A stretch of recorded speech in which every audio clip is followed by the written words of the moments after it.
Guys, क्या आपको पता है कि इंडिया की सबसे धीमी रफ्तार से चलने वाली ट्रेन का नाम क्या है?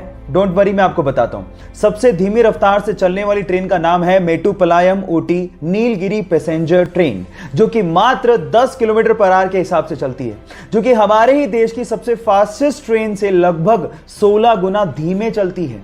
अब आप लोग सोच रहे होंगे कि इससे बढ़िया तो मैं पैदल ही निकल जाऊं, लेकिन ये ट्रेन इसलिए इतना धीमे चलती है क्योंकि ये ट्रेन पहाड़ों से होकर निकलती है। लेकिन जब आप इसकी सवारी करेंगे और बाहर का नजारा देखेंगे तो आप इतने मंत्रमुग्ध हो जाएंगे कि आप लोग ये शुक्र मनाएंगे कि ये ट्रेन इतना धीमे चलती है। क्या आपको इसके पहले तक इफेक्ट पता था? और अगर नहीं पता था तो चैट सेक्शन में लिखना मत भूलिएगा।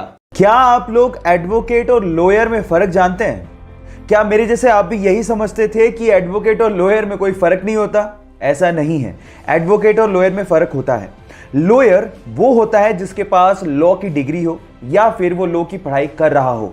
वो आपको कानूनी सलाह तो दे सकता है, लेकिन आपके लिए केस नहीं लड़ सकता। लेकिन अगर कोई lawyer bar council of India की एग्जाम पास करके वहां पे रजिस्टर हो जाता है तो उसके बाद वो आपका केस लड़ सकता है, क्योंकि उसके बाद वो एडवोकेट बन जाता है। सो ये डिफरेंस होता है एडवोकेट और लॉयर के बीच में। क्या आपको इसके पहले तक इफेक्ट पता था? और अगर नहीं पता था तो चैट सेक्शन में लिखना मत भूलिएगा। गाइज, आप लोगों ने कुछ हफ्ते पहले हुआ कराची का विमान हादसे के बारे में सुना होगा। उस विमान हादसे से ठीक पहले पायलट ने एक ऑडियो मैसेज दिया था कंट्रोल रूम में, और वो ऑडियो मैसेज वायरल हो गया था। उस ऑडियो मैसेज में वो पायलट बार बार कह रहा था मेडे मेडे मेडे, अगर आपने ध्यान से सुना हो तो। मेडे मेडे मेडे पाकिस्तान 830।